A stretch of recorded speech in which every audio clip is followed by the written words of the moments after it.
I have a dream that one day we hold these truths to be self-evident, that all men are created equal. I would love to be having a front page of the Telegraph with a plane taking off to Rwanda. That's my dream. That's my dream.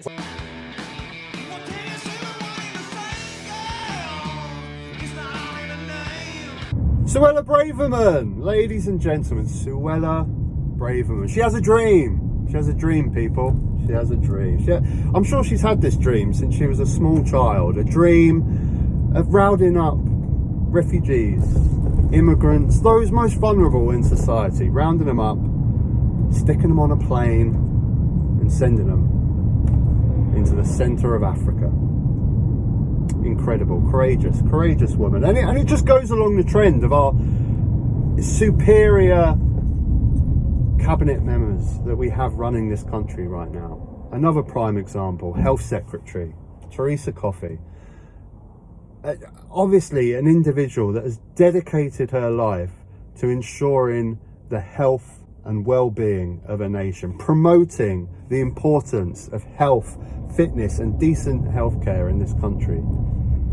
Our Chancellor, Kwesi Kwarteng, outstanding individual, a man who is obviously dedicated to ensuring that our hard-earned tax money is spent in the right areas and is not wasted.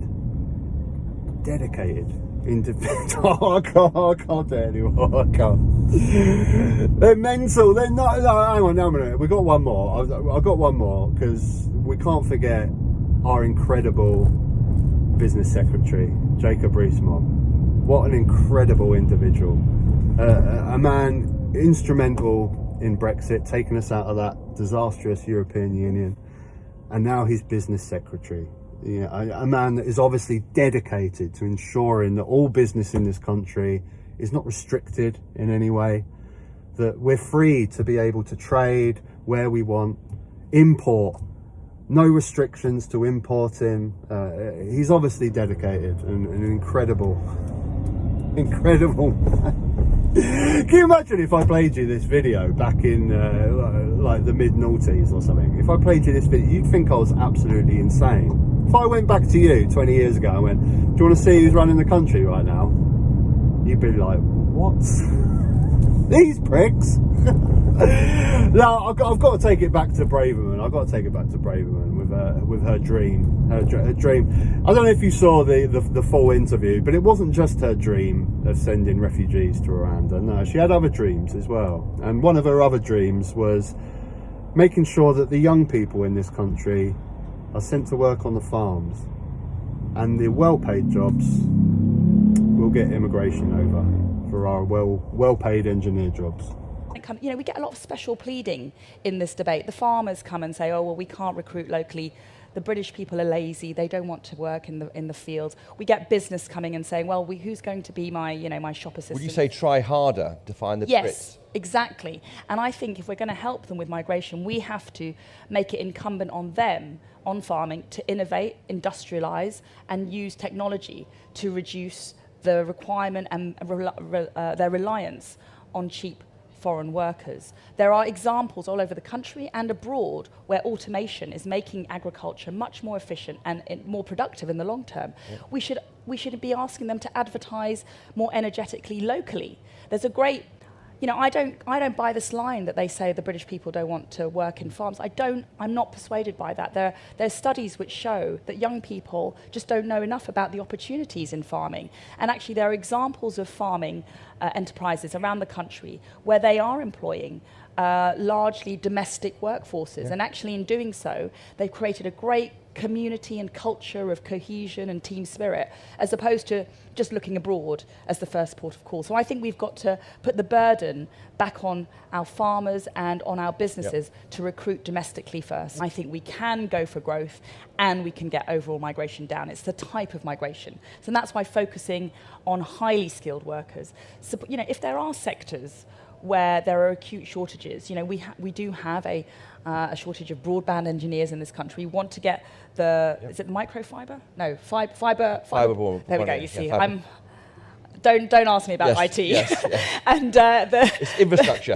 Exactly, the infrastructure, the techno stuff. Okay. We need techno geeks in this country.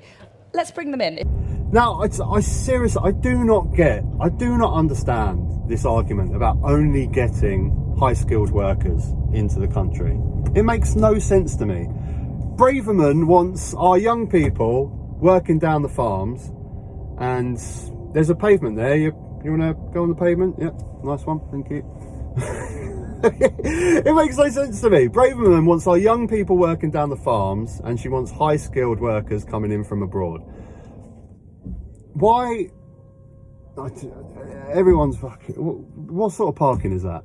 I mean, seriously, I'm trying to do a video here, Yodel man, and I'm sure you can stick your van in that parking space. I'm gonna have to go up on the curb now. Here we go. Yeah, Braverman, she wants high-skilled workers coming in from abroad. Why are we not training our own young people to be broadband engineers? Why are we not training our own young people to be high-skilled workers? It's a rhetorical question, because I know exactly why. Because we have a Tory government.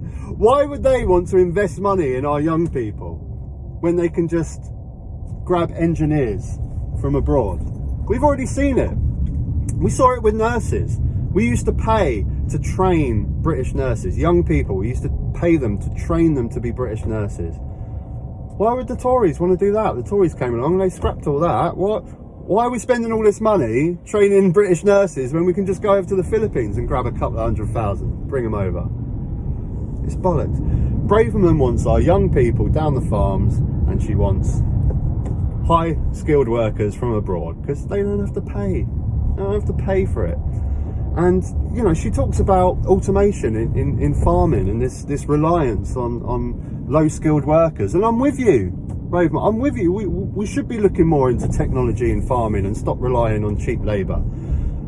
But are you going to invest money in that? Are you? That takes investment, Braverman. The farm industry in this country is certainly not going to invest in it. They're on their knees. Since Brexit, you've completely destroyed the farming industry in this country. We've got no labour. We can't export to the EU because it's twice as expensive. They're going to buy somewhere else. Are you going to invest in farming, Braverman? Are you going to do that? This lot are mental.